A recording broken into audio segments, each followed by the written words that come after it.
Praise the Lord, praise the Lord. 3 അനന്ത വ്യക്തികളുടെ അനന്തമായ ഐക്യമാണിത്. ത്രിത്വൈക ദൈവം. ആ ത്രിത്വം നമ്മളുമായിട്ട് ഐക്യപ്പെട്ടിരിക്കുന്നതാണ് നമ്മുടെ ഏറ്റവും വലിയ നിധി. അനാദി മുതൽ അനന്തത വരെ ആയിരിക്കുന്നവനും ആയിരുന്നവനും വരാനിരിക്കുന്നവനും ആയ അവൻ ഇപ്പോൾ നമ്മളോട് കൂടെ തന്നെയുണ്ട്. എന്തോ ഒരു വലിയ വിസ്മയം. സ്നേഹമുള്ളവരെയും, കത്തോലിക്ക സഭയുടെ മതബോധന പഠനക്കളരിയിൽ 931 എപ്പിസോഡാണിത്. മതബോധന പഠനത്തിൻ്റെ യഥാർത്ഥ ആഴങ്ങൾ കണ്ടുകൊണ്ടിരിക്കുകയാണ്, അനുഭവിച്ചു കൊണ്ടിരിക്കുകയാണ്. ഈ കഴിഞ്ഞ പരിശുദ്ധ ത്രിത്വത്തെക്കുറിച്ചുള്ള ഒരു ദിവസത്തെ ക്ലാസ് ആണെങ്കിലും അത് 1000 വർഷത്തെ അനുഭവത്തിലേക്ക് നമ്മളെ നയിച്ചിരിക്കുന്ന മാതിരിയാണ് തോന്നുന്നത്. അങ്ങനെ ഇടയ്ക്കിടയ്ക്ക് വലിയ ആഴമായ പ്രബോധനങ്ങളും അതിലടങ്ങിയിരിക്കുന്ന ഉൾക്കാഴ്ചകളും വീണ്ടും വീണ്ടും നമ്മൾ ധ്യാനിക്കാൻ വേണ്ടി നമുക്ക് ലഭിക്കും. അതോടൊപ്പം മറ്റൊരു വലിയ കണ്ടെത്തലാണ് കിഴക്കിൻ്റെ വെളിച്ചം. എറണാകുളം അങ്കമാലി അതിരൂപത കാരണമാണ് ഈ കിഴക്കിൻ്റെ വെളിച്ചം ഇതുപോലെ പഠിക്കാനിടയായത്. തിന്മയിൽ നിന്ന് നന്മയുണ്ടാക്കുന്ന ദൈവം. ഇന്ന് നമ്മൾ പഠിക്കുന്ന പോലെ മതബോധനം പഠിക്കാൻ കാരണം കൊറോണ കാലഘട്ടമാണ്. കൊറോണ. അപ്പോൾ നമ്മൾക്കെല്ലാം ദൈവം നന്മയാക്കി മാറ്റുന്നു. എല്ലാം നന്മയാക്കി മാറ്റുന്നു. വരുവിൻ, ലോകത്തിൻ്റെ നാനാഭാഗത്തു നിന്ന് ഈ സഭയുടെ വിശ്വാസ രഹസ്യങ്ങളെ പഠിക്കാൻ വേണ്ടി വളരെയധികം ആഗ്രഹിച്ച് ചേർന്നിരിക്കുന്ന നിങ്ങളെല്ലാവരെയും അഭിനന്ദിക്കുന്നു. ദൈവത്തെ നമ്മൾ സ്നേഹിക്കുന്നു, ദൈവം നമ്മളെ സ്നേഹിക്കുന്നു. വിശ്വാസത്തിൻ്റെ ഈ നിക്ഷേപം ഇത് വളരെ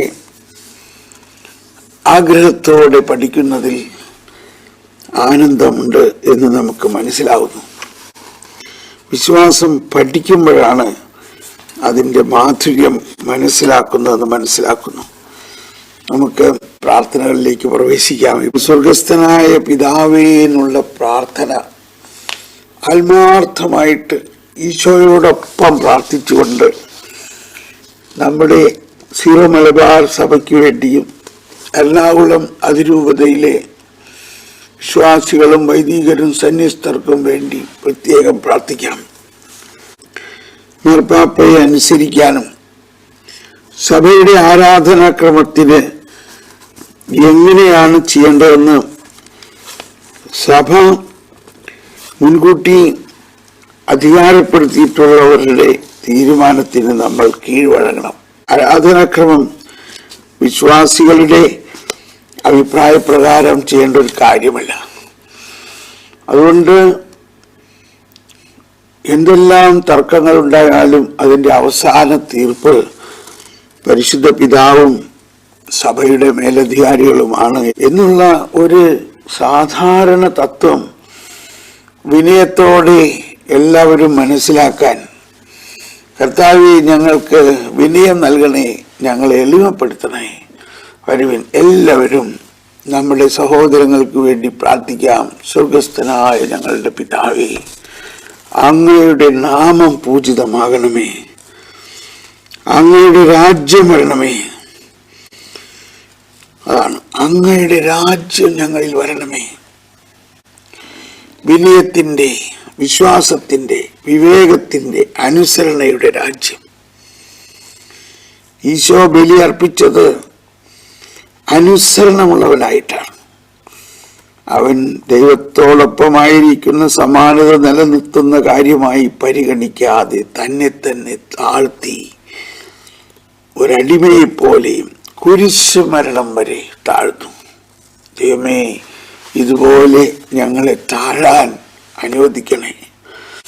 താഴ്മയിലാണ് സമർപ്പണം, താഴ്മയിലാണ് ബലി ജീവിതം. ക്രിസ്തീയത ഈശോയുടെ ബലി ജീവിതത്തിൻ്റെ ഭാഗമാണ്. ഈശോയെ, ഞങ്ങളെല്ലാവരും ഒരു മെഴുകുതിരി പോലെ ഉരുകി ഉരുകി ഞങ്ങളുടെ സ്വന്തം ആഗ്രഹങ്ങളെ ഉരുകാൻ വിട്ടുകൊടുക്കാൻ സഹായിക്കണമേ. നിത്യപുരോഹിതനായ ഈശോയെ, അങ്ങ് തന്നെ പ്രാർത്ഥിക്കണേ. ശലഹലബല ഹലബല, അന്നു വേണ്ട ആഹാരം ഇന്ന് ഞങ്ങൾക്ക് നൽകണേ. ഞങ്ങളോട് തെറ്റ് ചെയ്യുന്നവരോട് ഞങ്ങൾ ക്ഷമിക്കുന്നത് പോലെ ഞങ്ങളുടെ തെറ്റുകൾ, ഇപ്പോൾ തന്നെയുള്ള ഈ തെറ്റുകൾ ഞങ്ങളോട് ക്ഷമിക്കണേ. ഞങ്ങളെ പ്രലോഭനങ്ങളിൽ ഉൾപ്പെടുത്തരുതേ. ദുഷ്ടാരൂപിയിൽ ഞങ്ങളെ രക്ഷിക്കണമേ.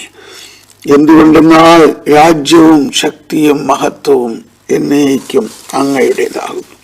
സ്നേഹമുള്ളവരെയും, കിഴക്കിന്റെ വെളിച്ചത്തിൽ നമ്മൾ പഠിച്ചുകൊണ്ടിരിക്കുന്നത് രൂപാന്തരീകരണത്തെ കുറിച്ചാണ്. 11ാമത്തെ പാരഗ്രാഫിന്റെ അവസാന ഭാഗമാണ്.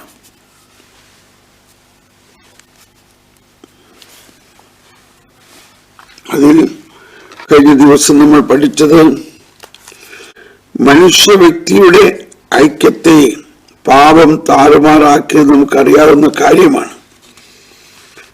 കുരിശിന്റെ രഹസ്യത്തിലൂടെ ശരീരം ഒരു രൂപാന്തരീകരണ പ്രക്രിയയിലാണെന്ന്, അരൂപിയുടെ പ്രവർത്തനത്തിന് വിധേയമാണെന്ന് ആരാധനക്രമം വെളിപ്പെടുത്തുന്നു. പിന്നീട് എങ്ങനെയായിരിക്കണമെന്ന് പിതാവ് ആഗ്രഹിക്കുന്നുവോ അപ്രകാരം തന്റെ ശരീരം ദീപ്തിമത്താകുന്നത് താബോർ മലയിൽ വെച്ച് മിശിഹ കാണിക്കുകയുണ്ടായി. ഈ പ്രബോധനത്തിൽ പല പ്രാവശ്യം പറഞ്ഞിരിക്കുന്ന ഒരു വിഷയമാണ് താബോർ മലയിലെ ഈശോയുടെ രൂപാന്തരീകരണം. അത് കിഴക്കിന്റെ വെളിച്ചം വരാനിരിക്കുന്ന മിശിഹ അന്ത്യദിനത്തിൽ ഉയർത്തെഴുന്നേറ്റ് നമ്മളോടൊപ്പം വരാനിരിക്കുന്ന, നമ്മളെ രൂപാന്തരീകരിക്കുന്ന, സകലരെയും ഉയർപ്പിക്കുന്ന ആ ഈശോ തന്നെയാണ് ആ താബോർ മലയിൽ രൂപാന്തരീകരിക്കപ്പെട്ട് നമ്മളെ കാണിച്ചത്. ഇതുപോലെ ആയിരിക്കും ഞാൻ വരിക, ഇതുപോലെ ആയിരിക്കും നിങ്ങൾ മാറുക. അതാണ് എങ്ങനെ ആയിരിക്കണമെന്ന് പിതാവ് ആഗ്രഹിക്കുന്നുവോ അപ്രകാരം തന്റെ ശരീരം ദീപ്തിമത്താക്കുന്നത് താബോർ മലയിൽ വെച്ച് മിശിഹ കാണിക്കുകയുണ്ടായി. സ്നേഹമുള്ളവരെ, നമ്മൾ എന്തെല്ലാം വിശ്വാസത്തിൽ വളർന്നാലും വിശ്വാസത്തിന്റെ ഏറ്റവും ഉച്ചകോടി അനുഭവം ഈശോയുടെ ഉത്ഥാനത്തിന്റെ അനുഭവമാണ്. ഉത്ഥാനം ത്രിത്വൈക ദൈവത്തിന്റെ സ്നേഹത്തിന്റെ പ്രവൃത്തിയാണെന്നും ആരാധനാക്രമത്തിലാണ് അത് വെളിവാക്കപ്പെടുന്നത്, സന്നിഹിതമാക്കപ്പെടുന്നത്, പകർന്നു കൊടുക്കപ്പെടുന്നത്. 1076 അങ്ങനെ കുരിശിന്റെ ആ രഹസ്യത്തിലൂടെയാണ് ഈശോയുടെ ശരീരത്തോട് ചേർന്ന് ഇരിക്കുന്ന നമ്മുടെ ശരീരം, നമ്മുടെ ആത്മാവ് മാത്രമല്ല, നമ്മുടെ ശരീരം പരിശുദ്ധാത്മാവിന്റെ ആലയമാണ്. അതുകൊണ്ടാണ് വളരെ ബഹുമതിയോടും ബഹുമാനത്തോടും കൂടി ആ ശരീരത്തെ നമ്മൾ സംസ്കരിക്കുന്നത്. അത് അഴിയാൻ പോകുന്ന ശരീരമാണ്. എന്നാൽ നമ്മൾ സംസ്കരിക്കുമ്പോൾ എല്ലാം നമ്മൾ പ്രാർത്ഥിക്കുന്നത് അഴിയാൻ പോകുന്ന ശരീരം എന്നുള്ള അർത്ഥത്തിലല്ല, ഉയർക്കാൻ പോകുന്ന ശരീരം എന്നുള്ള അർത്ഥത്തിലാണ്. ആ ശരീരത്തിന്റെ ഉയർപ്പ് ശരീരത്തിന്റെ രൂപാന്തരീകരണമാണ്. ആ രൂപാന്തരീകരണമാണ് താബോർ മലയിൽ കർത്താവ് കാണിച്ചു തന്നത്. ഈ കിഴക്കിന്റെ വെളിച്ചത്തിൽ 15ാമത്തെ ഖണ്ഡികയുടെ അവസാന വാക്കതാണ്. അവന്റെ രൂപാന്തരീകരണം നമ്മളെല്ലാവരും അവനെ പോലെ ആക്കാൻ വേണ്ടിയാണ്. ശിവളരെയും നമുക്ക് തുടർന്ന് പഠിക്കാം. പ്രപഞ്ചവും നന്ദി പ്രകാശത്തിനായി ആഹ്വാനം ചെയ്യപ്പെടുന്നു. കാരണം കർത്താവായ മിശിഹായിൽ പുനരേകീകരിക്കാൻ ലോകം മുഴുവൻ വിളിക്കപ്പെട്ടിരിക്കുന്നു. സൃഷ്ടിയുടെ പ്രത്യേകിച്ച് മനുഷ്യ ശരീരത്തിന്റെ മഹാത്മ്യം, ബഹുമാനം, ഉദ്ദേശം എന്നിവയെക്കുറിച്ച് സന്തുലിതവും അത്ഭുതകരവുമായ പ്രബോധനമാണ് ഈ ആശയം പ്രകാശിപ്പിക്കുന്നത്. ജോൺ പോൾ രണ്ടാമൻ മാർപ്പാപ്പയുടെ പ്രസിദ്ധമായ പ്രബോധനമാണ് തിയോളജി ഓഫ് ദ ബോഡി, ശരീരത്തിന്റെ ദൈവശാസ്ത്രം. മനുഷ്യ ശരീരം മണ്ണിൽ നിന്നാണ് എടുത്തത്. പാപം മൂലം അതിന്റെ മഹത്വം മങ്ങിയിരിക്കുന്നു. എന്നാൽ ഈ മണ്ണിൽ നിന്നെടുത്ത ശരീരത്തിന് ഒരു പ്രിമോഡിയൽ സാക്രമെന്റ് എന്നാണ് ജോൺ പോൾ രണ്ടാമൻ മാർപ്പാപ്പ തിയോളജി ഓഫ് ദ ബോഡിയുടെ ആരംഭത്തിൽ തന്നെ പറഞ്ഞിരിക്കുന്നത്. പ്രിമോഡിയൽ സാക്രമെന്റ്, അതായത് സാക്രമെന്റ് എന്ന് വെച്ചാൽ, കൂദാശ എന്ന് പറഞ്ഞാൽ നമ്മൾ പഠിച്ചിട്ടുള്ളതാണ്, അദൃശ്യനായ ദൈവത്തിന്റെ ദൃശ്യമായ അടയാളമാണ് കൂദാശകൾ. ആ അർത്ഥത്തിൽ ആദ്യത്തെ കൂദാശ മനുഷ്യൻ തന്നെയാണ്. ദൈവം മനുഷ്യനെ തന്റെ അദൃശ്യമായ ആ ദൈവീകതയെ ദൃശ്യമാക്കി നൽകിക്കൊണ്ട് മണ്ണാങ്കട്ടയിൽ ഊതിക്കൊണ്ട് ദൈവത്തിന്റെ അദൃശ്യമായ ജീവനും സത്തയും മനുഷ്യന് നൽകുന്നു. അങ്ങനെ ആ മനുഷ്യൻ ദൈവത്തിന്റെ സാദൃശ്യത്തിലായി മാറുന്നതാണ് ആദ്യത്തെ കൂദാശ.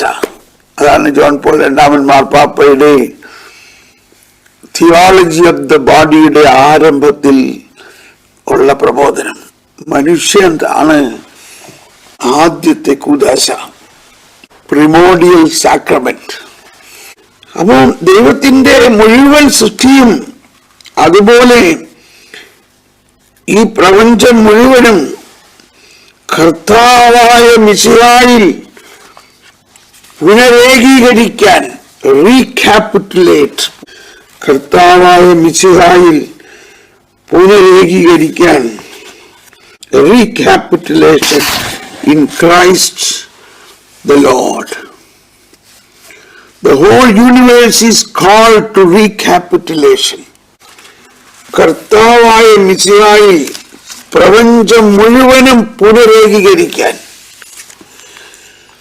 അപ്പോ ഒന്ന്, മനുഷ്യരെല്ലാവരും, എല്ലാ ജാതി മതസ്ഥരും ക്രിസ്തുവിന്റെ ശരീരത്തിൽ ഒരു മനുഷ്യൻ പോലെയാണ്. എന്നാൽ മനുഷ്യൻ മാത്രമല്ല, അതാണ് ഇവിടെ പറയുന്നത്, സൃഷ്ടി പ്രപഞ്ചം മുഴുവനും. അത് പറയുന്നതിന്റെ കാരണം കർത്താവും ജീവദാതാവും എന്ന പ്രബോധനത്തിൽ മനുഷ്യാവതാര രഹസ്യത്തെ കുറിച്ച് പഠിപ്പിച്ചപ്പോൾ പറഞ്ഞിട്ടുള്ള ഒരു കാര്യമാണ് 50-ാമത്തെ ഖണ്ഡികയിലാണ്. 50-ാമത്തെ ഖണ്ഡികയിലെ അവസാനം പറയുന്നത് മനുഷ്യപ്രകൃതിയെ മാത്രമല്ല, ഈ മാനുഷിക പ്രകൃതിയിൽ ഒരർത്ഥത്തിൽ മാംസമായിട്ടുള്ള എല്ലാറ്റിനെയും ദൈവമായുള്ള ഐക്യത്തിലേക്ക് സ്വീകരിക്കുന്നുവെന്ന് പുത്രനായ ദൈവത്തിന്റെ മനുഷ്യാവതാരം സൂചിപ്പിക്കുന്നു. മനുഷ്യവംശത്തെ മുഴുവനും, ദൃശ്യവും ഭൗമികവുമായ മുഴുവൻ ലോകവും അപ്പോൾ മനുഷ്യാവതാരത്തിന് ഒരു പ്രാപഞ്ചിക പ്രാധാന്യമുണ്ട്, ഒരു പ്രാപഞ്ചിക മാനമുണ്ട്. സൃഷ്ടിയുടെ എല്ലാം ആദ്യജാതനായവൻ കൊളോസ്യോസ് 1:15 ക്രിസ്തുവിന്റെ മനുഷ്യത്വത്തിൽ ശരീരം ധരിച്ചുകൊണ്ട് മുഴുവൻ മാനുഷിക യാഥാർത്ഥ്യവുമായി ഒരു പ്രത്യേക വിധത്തിൽ തന്നെ ഐക്യപ്പെടുത്തുന്ന ആ യഥാർത്ഥവും മാംസമാണ്. ഉൽപ്പത്തി 9:11, നിയമാവർത്തനം 5:26, ജോബ് 34:15, ഏഷ്യ 40:6, 42:10, സങ്കീർത്തനം 145, 144:21, ലൂക്ക 3:6, 1 പത്രോസ് 1:24. ഇതെല്ലാം ഉദ്ധരിച്ചുകൊണ്ടാണ് ആ യാഥാർത്ഥ്യത്തിൽ എല്ലാ മാംസത്തോടും സൃഷ്ടി മുഴുവനോടും തന്നെ ഐക്യപ്പെടുത്തുന്നു. അല്ലോ 50ാമത്തെ ഖണ്ഡിക, സൃഷ്ടി മുഴുവനോടും. മനുഷ്യാവതാരത്തിന്റെ ആ വലിയ രഹസ്യമാണ് ക്രിസ്തീയ വിശ്വാസത്തിന്റെ നട്ടെല്ല്, ക്രിസ്തീയ വിശ്വാസത്തിന്റെ പ്രധാന തത്വം. സൃഷ്ടികളെ സ്തുതി പാടുവിൻ, ഇതെല്ലാം ഓർക്കുകയാണിപ്പോ.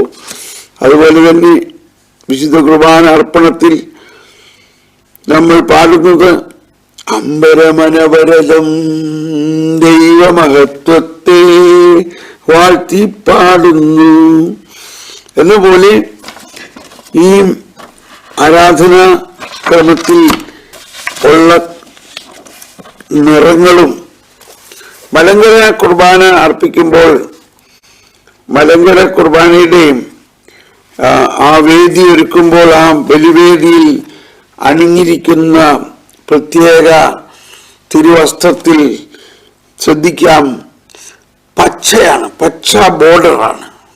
വലിയ പച്ച ബോർഡറിന്റെ അകത്ത് ചുമന്ന പട്ടുകൊണ്ടുള്ള ചിത്രീകരണങ്ങൾ. അതിന്റെ അർത്ഥം, ഈ പച്ച ബോർഡറിന്റെ അർത്ഥം, ദൈവം ഈ സൃഷ്ടി പ്രപഞ്ചത്തെ മുഴുവനും തന്റെ പുത്രനിലൂടെ സൃഷ്ടിക്കുകയും ആ സൃഷ്ടി പ്രപഞ്ചത്തെ മുഴുവനും ഈ കുർബാനയിൽ, ഈ ബലി അർപ്പണത്തിൽ രൂപാന്തരീകരിക്കുന്നു എന്നുള്ള രഹസ്യമാണ്. നമ്മളെവരെയും നമ്മുടെ പ്രാർത്ഥനകളിലെല്ലാം അങ്ങനെയുള്ള ആശയം തുടിക്കുന്നുണ്ട്. പ്രപഞ്ചവും നന്ദി പ്രകാശത്തിനായി ആഹ്വാനം ചെയ്യപ്പെടുന്നു. കാരണം കർത്താവായ മിശിഹായിൽ പുനരേകീകരിക്കാൻ ലോകം മുഴുവനും വിളിക്കപ്പെട്ടിരിക്കുന്നു. കർത്താവായ മിശിഹായിൽ പുനരേകീകരിക്കാൻ, വീണ്ടെടുക്കപ്പെടാൻ, റീക്യാപിറ്റുലേഷൻ, ലോകം മുഴുവനും വിളിക്കപ്പെട്ടിരിക്കുന്നു. സൃഷ്ടിയുടെ, പ്രത്യേകിച്ച് മനുഷ്യ ശരീരത്തിന്റെ മാഹാത്മ്യം,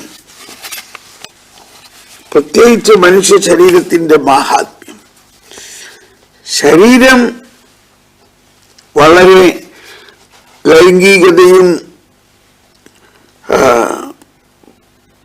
പല മാനുഷികമായ വികാരങ്ങളുള്ളതാണെങ്കിലും അതെല്ലാം ദൈവത്തിൽ നിന്ന് തന്നെ ഉള്ളതാണ്. അതെല്ലാം ദൈവം നൽകിയിട്ടുള്ളതാണ്. ദൈവം നൽകാത്തതായിട്ടൊന്നും നമുക്കില്ല. നമ്മൾ അതിനെ വേണ്ട രീതിയിൽ ഉപയോഗിക്കാതാവുമ്പോൾ അത് നല്ല ഫലം നൽകുന്നില്ല. അതിനെ വേണ്ട രീതിയിൽ ഉപയോഗിക്കേണ്ടത് നമ്മുടെ ദൗത്യമാണ്, നമ്മുടെ ജ്ഞാനമാണ്, നമ്മുടെ കൃപയാണ്. മനുഷ്യ ശരീരത്തിന്റെ മാഹാത്മ്യം, ബഹുമാനം, ഉദ്ദേശം, മാഹാത്മ്യം, ബഹുമാനം, ഉദ്ദേശം എന്നിവയെക്കുറിച്ച് സന്തുലിതവും അത്ഭുതകരവുമായ പ്രബോധനമാണ് ഈ ആശയം പ്രകാശിപ്പിക്കുന്നത്. എല്ലാവിധ ദ്വന്ദ്ഭാവത്തെയും ആനന്ദവാസന അതിൽ തന്നെ ഒരു ലക്ഷ്യമായി കരുതുന്നതിനെയും നിരാകരിക്കുന്നതിനാൽ എല്ലാവിധം ദ്വന്ദ്ഭാവത്തെയും, അതായത് ഡബിൾ സ്റ്റാൻഡേർഡ്, ആനന്ദോപാസനം,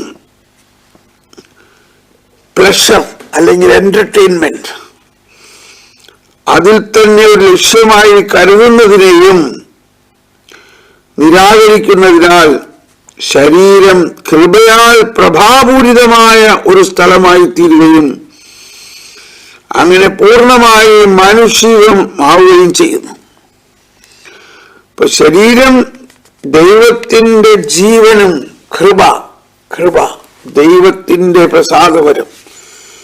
കൃപ നമ്മളിലേക്ക് ഒഴുകുമ്പോൾ, ദൈവിക ജീവൻ മാനുഷികതയിൽ ലയിക്കുമ്പോൾ, യേശുവിനെ മരിച്ചവരിൽ നിന്നും ഉയർപ്പിച്ചവന്റെ ആത്മാവ് നിങ്ങളിൽ വസിക്കുന്നുണ്ടെങ്കിൽ, യേശുക്രിസ്തുവിനെ ഉയർപ്പിച്ചവൻ നിങ്ങളിൽ വസിക്കുന്നതിന്റെ ആത്മാവിലൂടെ നിങ്ങളുടെ മർത്യ ശരീരങ്ങൾക്ക് പുതുജീവൻ നൽകും. നിങ്ങളുടെ മർത്യ ശരീരങ്ങൾക്ക് മർത്യനു നിത്യമഹോന്നതമാം ഉത്ഥാനം നീയരുളുന്നു. നമ്മുടെ ശരീരം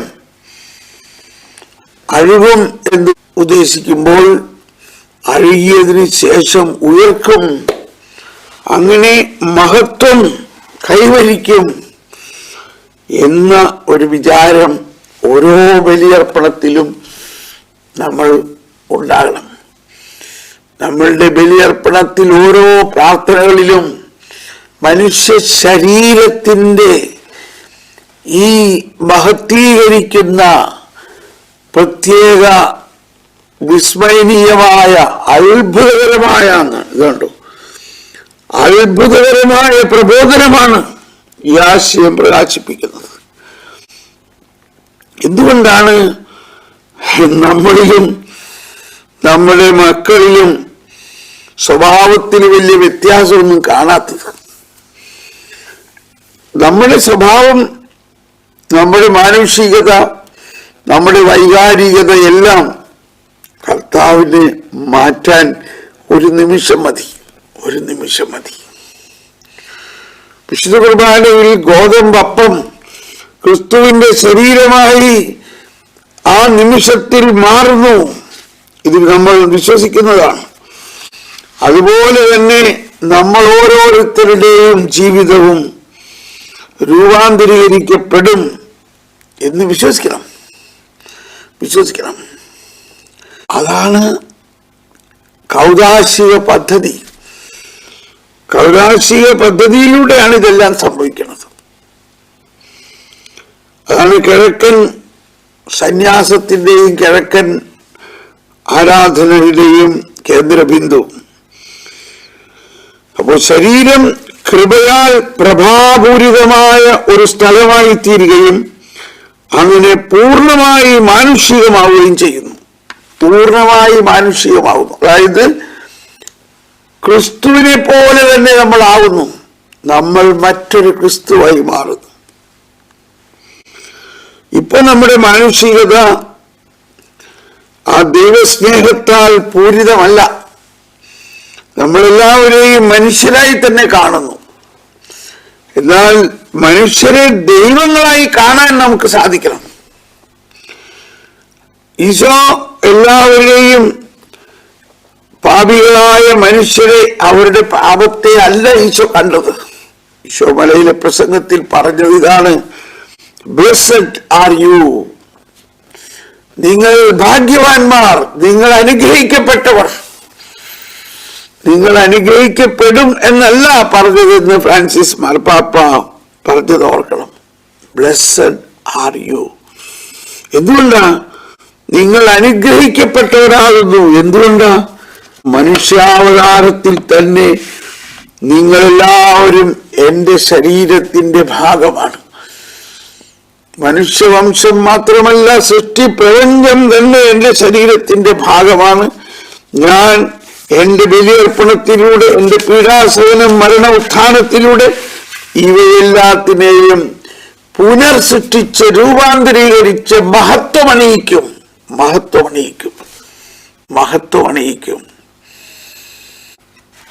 ഈ നമ്മുടെ മലങ്കര കുർബാനയിലെ പരസ്യ ശുശ്രൂഷയിൽ വിശുദ്ധ വചനപാരായണത്തിന് ശേഷം പാടുന്ന ഒരു പാട്ടിതാണ്: യജമാനൻ ഒരുവൻ നേരത്തുണർവുള്ളോരായി തൻ മുന്തിരിത്തോപ്പിൽ പണിയായി കാൺപോരോ ധന്യരാം പകലെല്ലാം തൻ കൂടെ പണിതോർക്ക് അവൻ അരകെട്ടി പരികർമ്മിച്ചിടും. പകലെല്ലാം തന്റെ കൂടെ പണിതോർക്ക് അവൻ അരകെട്ടി അവൻ ശുശ്രൂഷിക്കുന്നു. ലൂക്കാ 12:36-37 യജമാനൻ വരുവന്നേരെ തുണർവുള്ളോരായി തൻ മുന്തിരിത്തോപ്പിൽ പണിയായി കാൺപോരോ ധന്യരാം. പകലെല്ലാം തൻ കൂടെ പണിതോർക്ക് അവൻ അരകെട്ടി പരികർമ്മിച്ചിടും. അതിനുശേഷമുള്ള വാക്കുകൾ പറയാനാണ് ഞാനിത് വായിക്കുന്നത്. താതനിരുത്തും മേശയ്ക്കായി, കണ്ടോ, താതന്റെ ഒപ്പം മേശയിലിരുത്തും. താതനിരുത്തും മേശയ്ക്കായി പരികർമ്മിക്കും സുരൻ റൂഹ് പാഴക്കലേറ്റ.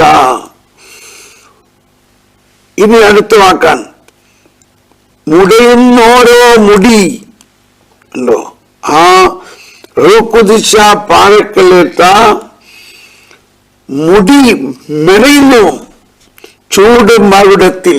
അതാണ് കർത്താവിന്റെ വീണ്ടും വരവിൽ അവരെ അണിയിക്കുന്നു, മഹത്വത്തിന്റെ കിരീടമണിയിക്കുന്നു. മുടിയുന്നോരോ മുടി ഹല്ലേലൂയ ചൂടും മകുടത്തിൽ. ബാറക്കുമോ സ്താവൻ കാലോസ് കുഞ്ഞുലൈസോൻ. അപ്പോ നമ്മൾ മനസ്സിലാക്കണം, കർത്താവ് മനുഷ്യനെ അത്രയ്ക്ക് സ്നേഹിക്കുന്നു. നമ്മൾ നോക്കുമ്പോൾ എല്ലാവരും പാപികളാണ്. അവരുടെ പാപമാണ് നമ്മുടെ മനസ്സിൽ ആദ്യം കാണുന്നത്. അവര് ആ പാപത്തെക്കുറിച്ച് പശ്ചാത്തപിച്ച് കർത്താവിന്റെ ക്ഷമയെല്ലാം നേടി വിശുദ്ധരായി കഴിഞ്ഞിട്ടുണ്ടാകാം. എങ്കിലും നമ്മൾ നോക്കുമ്പോൾ അവൻ അന്ന് അങ്ങനെ ചെയ്തവനല്ലേ. ഇതാണ്. എന്നാൽ ഈശോ നമ്മുടെ പാപങ്ങളെ ഓർക്കുന്നില്ല. അതാണ് 2 കൊരിന്ത്യർ 5:19 പറയുന്നത്. അവൻ നമ്മുടെ പാപങ്ങൾ നമുക്കെതിരെ പരിഗണിക്കാതെ, നമ്മുടെ പ്രശ്നം നമ്മൾ മറ്റുള്ളവരെ കാണുന്നത് അവരുടെ പാപങ്ങളെ പരിഗണിച്ചുകൊണ്ടാണ്. അവരുടെ പാപങ്ങളെ പരിഗണിച്ചുകൊണ്ട്. എന്തുകൊണ്ടാണ് ത്രിത്വൈക ദൈവം നമ്മളിൽ വസിച്ചിട്ട് നമുക്കൊരനക്കൂല? നമ്മൾ പാറ പോലെയാ. കാരണം ത്രിത്വൈക ദൈവത്തിന്റെ ആ സ്നേഹം നമ്മുടെ ഹൃദയത്തിൽ തുടിക്കുന്നില്ല. ത്രിത്വൈക ദൈവത്തിന്റെ സ്നേഹം, പിതാവും പുത്രനും പരിശുദ്ധാത്മാവും ഒന്നിച്ചുള്ള ആ സ്നേഹം ലോകത്തിന് കർത്താവ് നൽകി. അതാണ് ദൈവം ലോകത്തെ ഇത്രമാത്രം സ്നേഹിച്ചു. അവരെ ആയിരിക്കുന്ന അവസ്ഥയിൽ സ്നേഹിച്ചു, പാപികളായിരിക്കെ സ്നേഹിച്ചു. ഇതാണ് സ്ത്രീത്വത്തിന്റെ ആ സ്നേഹത്തെ അനുഭവിക്കാൻ ഏറ്റവും ആവശ്യമായൊരു കാര്യം. ദൈവം ലോകത്തെ ഇത്രമാത്രം സ്നേഹിച്ചു. നിന്റെ പാപം കടും ചുവപ്പാണെങ്കിലും ഞാൻ അവയെല്ലാം തൂവെള്ള പോലെ ആക്കിത്തരും. അതാണ്. അതിനുവേണ്ടി തന്റെ പുത്രനെ കർത്താവ് അയച്ചു. തന്റെ പുത്രനെ ബലിയായി അയച്ചു. തന്റെ പുത്രനെ പാപപരിഹാരമായി അയച്ചു. പാപപരിഹാരകനും പാപപരിഹാരവും വീണ്ടും മലങ്കര കുർബാനയിലെ പ്രാർത്ഥനയാണ്. പാപപരിഹാരവും പാപപരിഹാരകനുമായി അയച്ച് അവൻ നമ്മൾക്ക് വേണ്ടതെല്ലാം ചെയ്തു. നമ്മളെ ശുദ്ധീകരിച്ചു, നമ്മുടെ പാപങ്ങൾ പുറത്തു, നമ്മളെ മഹത്വീകരിച്ചു, നമ്മളെ നീതീകരിച്ചു. ഇതെല്ലാം നടന്നാലും നമ്മൾ മനുഷ്യന്റെ പാപത്തിനെയാണ് മുന്നിൽ കാണുന്നത്. സ്നേഹമുള്ളവരെയും നമ്മളെ രൂപാന്തരീകരണം ഓരോ വിശുദ്ധ ബലിയിലും നടക്കുന്നുണ്ട്. പക്ഷെ നമ്മളുടെ ബോധ്യത്തിൽ ഉണ്ടാകേണ്ട ഒരു വ്യക്തത ഇതാണ്: നമ്മൾ അവരെ വീണ്ടും പാപികളായി കാണാതെ പാപം കർത്താവ് യേശു ഏറ്റെടുത്ത് എല്ലാവരെയും വിശുദ്ധീകരിച്ച് കഴിഞ്ഞിരിക്കുന്നു. തിന്മയിൽ നിന്ന് നന്മയുണ്ടാക്കുന്നവരാണ് അവിടുന്ന്. അതുകൊണ്ട് ഇന്നലെ പാപിയായിരിക്കുന്ന അവൻ ഇന്നൊരു വിശുദ്ധനാണ്. ഇത് നമ്മളെ പ്രതിയും നമ്മൾ ആരെല്ലാമായിട്ട് ഇടപഴകുന്നുവോ അവരെ പ്രതിയും വിശ്വസിക്കാൻ പറ്റുന്നുണ്ടോ നമുക്ക്? നമ്മളൊന്ന് ചിന്തിച്ച ആത്മാർത്ഥമായിട്ട്. നമ്മളോട് നമ്മുടെ സ്നേഹബന്ധത്തിലുള്ളവർ തന്നെ അവരെ നമ്മൾ കാണുമ്പോൾ അവരെ ദൈവമക്കളായിട്ടും ദൈവം വസിക്കുന്ന ആലയമായിട്ടും പരിശുദ്ധാത്മാവിന്റെ മഹത്വം മുഴുവനും നിറഞ്ഞു നിൽക്കുന്നവരായിട്ടുമാണോ കാണുന്നത്? അതോ അവർ ചെയ്ത കുറെ തിന്മകളെ കുറിച്ചാണോ കാണുന്നത്? ഒന്ന് ചിന്തിച്ചു നോക്കി.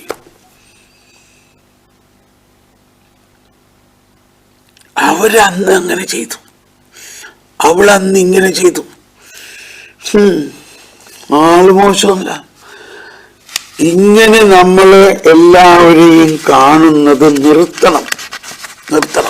എങ്കിലേ ഈ ദൈവരാജ്യവും ഈ രൂപാന്തരീകരണവും ഈ കൃപ, ശരീരം കൃപയാൽ പ്രഭാപൂരിതമായ ഒരു സ്ഥലമായി തീരുകയും അങ്ങനെ പൂർണ്ണമായി മനുഷ്യരാവുകയും ചെയ്യുന്നു എന്നുള്ള അവസ്ഥ. മറ്റുള്ളവരുടെ ഹിസ്റ്ററി അന്വേഷിക്കാതെ നമ്മുടെ പ്രാർത്ഥനാ ഗ്രൂപ്പിൽ ഒരാൾ വരാൻ പോകുന്നുണ്ടെങ്കിൽ അവന്റെ ഹിസ്റ്ററി കണ്ടുപിടിക്കാനും അവനെ കുറിച്ചുള്ള റിപ്പോർട്ട് ഉണ്ടാക്കാനൊന്നും നമ്മൾ നടക്കാതെ, കർത്താവേ, അങ്ങ് സ്വന്തം രക്തത്തിന്റെ വില കൊടുത്ത് വാങ്ങിയവനാണ് അവൻ.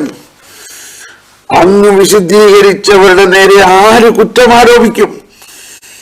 കർത്താവ് ശമിശിയായോ? കർത്താവ് ശമിശിയ ഇപ്പോൾ സ്വർഗത്തിലിരുന്ന് അവർക്ക് വേണ്ടി പ്രാർത്ഥിച്ചുകൊണ്ടിരിക്കുകയാണ്. റോമർ 8:34. ഈശോയെ സഹായിക്കണേ. ഞങ്ങളുടെ അവസ്ഥ ഒന്ന് ആലോചിച്ച് നോക്കും. നമ്മുടെ അവസ്ഥയിൽ മാറ്റം വരണ്ടേ? രൂപാന്തരീകരണത്തിന്റെ ഒരു മേഖല എന്റെ മനസ്സിൽ വന്നതാണ്. നമ്മൾ ഇന്നും നമ്മളിലും മനുഷ്യരിലും ഉള്ള തിന്മയെ മുൻകൂട്ടി കാണുന്നു. എന്നാൽ ദൈവം അങ്ങനെയല്ല. ഫ്രാൻസിസ് മാർപ്പാപ്പയുടെ ദൈവത്തിന്റെ പേര് കരുണ എന്ന പുസ്തകത്തിൽ ഞാൻ ഒരുപാട് പ്രാവശ്യം പറഞ്ഞതാണ്, ഞാനിങ്ങനെ റിപ്പീറ്റ് ചെയ്യുന്നത്, എന്നോട് ക്ഷമിക്കണം. അതിൽ പറയുന്നത്, കർത്താവ് മത്തായിയുടെ ഭവനത്തിൽ വന്നപ്പോ എല്ലാവരും മത്തായിയെ ചുങ്കക്കാരനും പാപിയുമായിട്ട് കാണുമ്പോ കർത്താവ് അവനിൽ ഒരു പാപവും കണ്ടില്ല. കർത്താവ് അവനിൽ അവന്റെ കഴിഞ്ഞ ജീവിതത്തിനെ ഒന്നും കണ്ടില്ല. കർത്താവ് കണ്ടത് അവന്റെ ഭാവിയാണ്. അവൻ ഒരപ്പസ്തോലനാണ്. എന്നാൽ ഇപ്പൊ അവൻ ചുങ്കസ്ഥലത്തിരിക്കുന്നു. എനിക്കൊരാപത്ത്,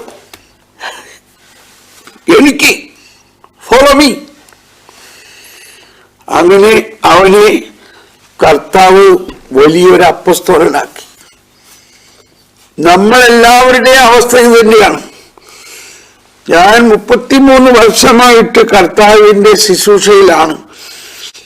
എന്നെ വലിയ വിശുദ്ധനായതുകൊണ്ടല്ല കർത്താവ് ഇതിനു വേണ്ടി വിളിച്ചതെന്ന് നിങ്ങൾ അറിയണം. ഞാൻ അത്ര വിശുദ്ധനൊന്നുമല്ല. എങ്കിലും കർത്താവിന്റെ കരുണ, ഇതല്ലേ സുവിശേഷത്തിന്റെ അന്തസത്തയായിട്ട് പൗലോസ്ലീഹ പറയുന്നത്.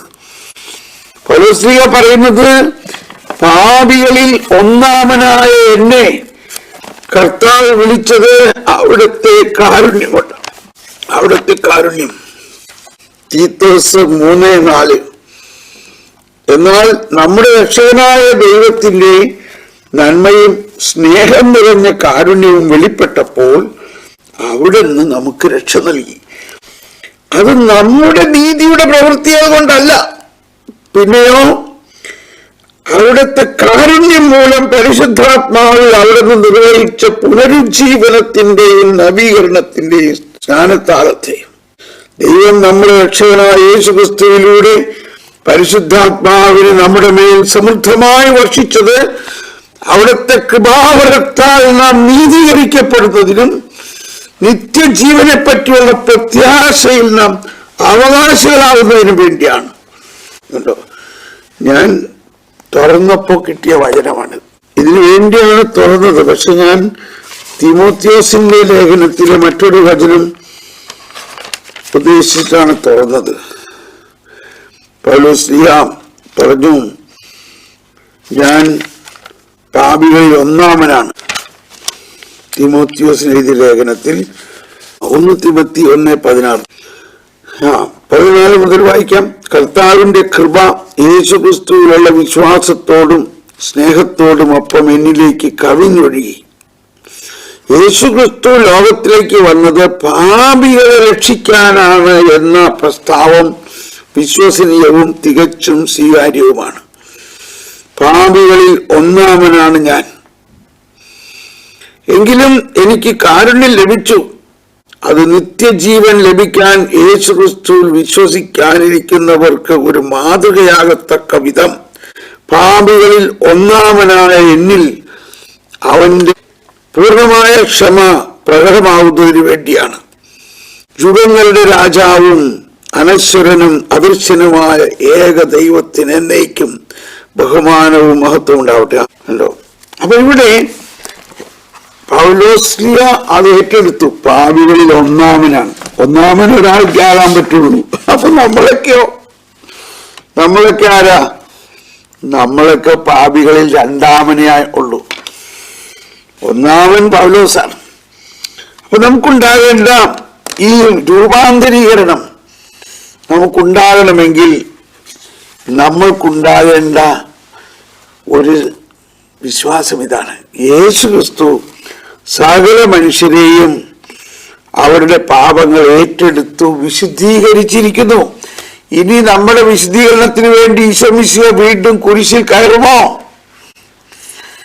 ഭൂലോക പാപം നീക്കുന്ന ദൈവത്തിന്റെ ചെമ്പരി ആട്ടിൻകുട്ടിയായി ഈശോ തമ്പുരാനെ എന്ന് നമ്മൾ എല്ലാ ദിവസവും പ്രാർത്ഥിക്കുന്നത് എന്തർത്ഥത്തിലാണ്?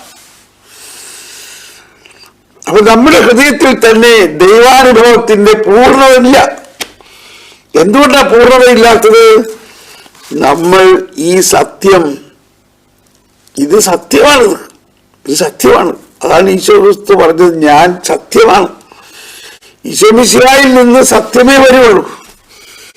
അതാണ് എല്ലാവിധ ദ്വന്ദ്വഭാവത്തെയും ആനന്ദോപാസന അതിൽ തന്നെ ഒരു ലക്ഷ്യമായി കരുതുന്നതിനെയും നിരാകരിക്കുന്നതിനാൽ ശരീരം കൃപയാൽ പ്രഭാപൂരിതമായ ഒരു സ്ഥലമായി തീരുകയും അങ്ങനെ പരിപൂർണ മാനുഷികമാവുകയും ചെയ്യുന്നു.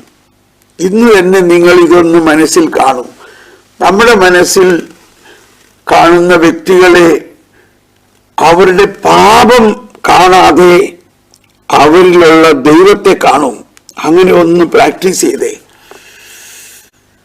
അന്യരിൽ നന്മ കാണാൻ, അതു കണ്ടാനന്ദിക്കാൻ എന്നക കാമ്പിയിലങ്ങ് വെളിച്ചം തരേണമേ, വെളിച്ചം തരേണമേ, വെളിച്ചം തരേണമേ, നിത്യമാം പ്രകാശമേ, വെളിച്ചം തരേണമേ. സ്നേഹമുള്ളവരെ, ഇതൊന്ന് നിങ്ങളൊന്ന് പ്രാക്ടീസ് ചെയ്യൂ.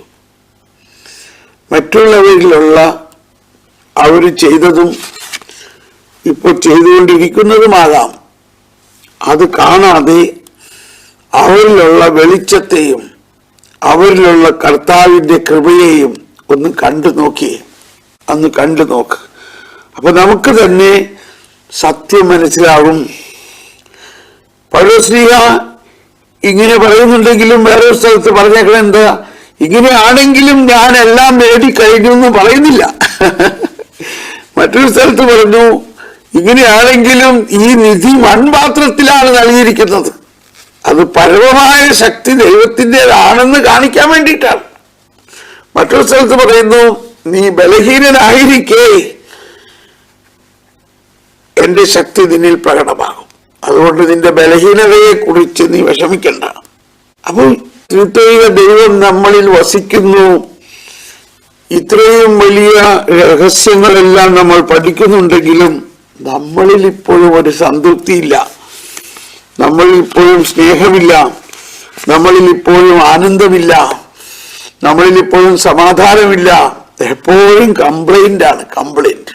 കാരണം ഇതാണ്, നമ്മൾ മറ്റുള്ളവരിലെ തിന്മ കാണുന്നു, അതിനു പകരം നന്മ കാണണം. അങ്ങനെ ഒന്ന് ഇന്ന് ചെയ്തു നോക്കൂ.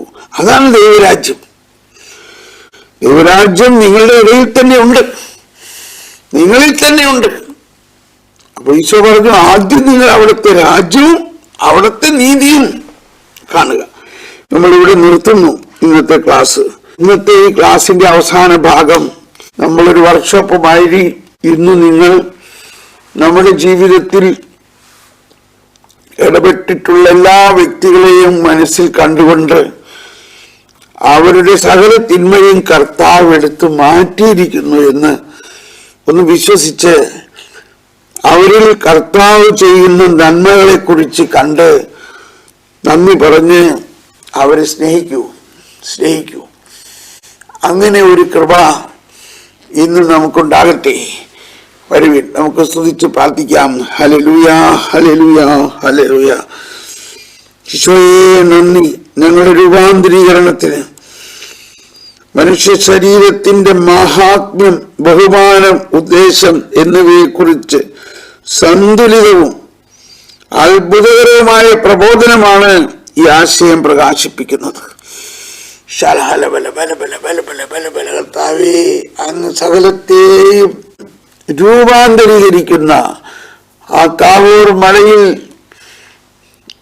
മനുഷ്യൻ രൂപാന്തരീകരിക്കപ്പെട്ട് കണ്ട ആ അവസ്ഥ നമ്മൾ ഓരോരുത്തർക്കും തരും. നമ്മൾ ഓരോരുത്തരും രൂപാന്തരീകരിക്കപ്പെടും. ഉയർത്തെഴുന്നേറ്റ കർത്താവിനെ പോലെ നമ്മളായി മാറും. അതിന്റെ മുന്നോടി ഇതാ വിശുദ്ധ കുർബാനയിൽ നമ്മൾ സ്വീകരിക്കുന്നു. സ്വർഗരാജ്യത്തുള്ള വിശ്വാസത്തോടെ കർത്താവ് ഈശോ മിശിഹായുടെ ശരീരവും രക്തവും, ശരീരം ഭക്ഷിക്കുവാനും രക്തം പാനം ചെയ്യുവാനും തിരുസഭ നിങ്ങളെ ക്ഷണിക്കുന്നു. ഓ കർത്താവേ, ഞങ്ങൾ ആ ക്ഷണം സ്വീകരിക്കുന്നു. ഞങ്ങളും ഞങ്ങളോട് ബന്ധപ്പെട്ടിരിക്കുന്ന സൃഷ്ടി പ്രപഞ്ചം മുഴുവനും തന്നെ ഈ രൂപാന്തരീകരണത്തിന്റെ ഭാഗമാണെന്ന് ഞങ്ങൾ വിശ്വസിക്കുന്നുണ്ട്. ഞങ്ങൾ സ്തുതിക്കുന്നു. Hallelujah, hallelujah, hallelujah, hallelujah. നമ്മൾ ഇന്നത്തെ ക്ലാസ്സിൽ അവസാന ഭാഗം പറഞ്ഞത് നിങ്ങൾ ഓരോരുത്തരും ഒന്ന് പ്രാക്ടീസ് ചെയ്തിട്ട് അതിന്റെ അനുഭവം എനിക്കൊന്ന് എഴുതിയാൽ നന്നായിരിക്കും. നമ്മൾ പ്രാക്ടീസ് ചെയ്യൂ. പൗലോസ് പറഞ്ഞത് ശ്രദ്ധിക്കൂ. അതുപോലെ 2 കൊരിന്ത്യർ 5:19 കർത്താവ് അവരുടെ പാപങ്ങൾ അവർക്കെതിരെ പരിഗണിച്ചില്ല. നമ്മളത് പരിഗണിച്ചുകൊണ്ടിരിക്കുകയാണ്. അങ്ങനെ ഒന്ന് മറ്റുള്ളവരെ കുറിച്ച് മനസ്സിൽ കണ്ടൊന്ന് പ്രാർത്ഥിച്ചിട്ട് എന്താണ് നിങ്ങളുടെ അനുഭവം എന്ന് എനിക്കൊന്ന് പങ്കുവയ്ക്കൂ. എല്ലാവർക്കും നന്ദി. ദൈവം അനുഗ്രഹിക്കട്ടെ.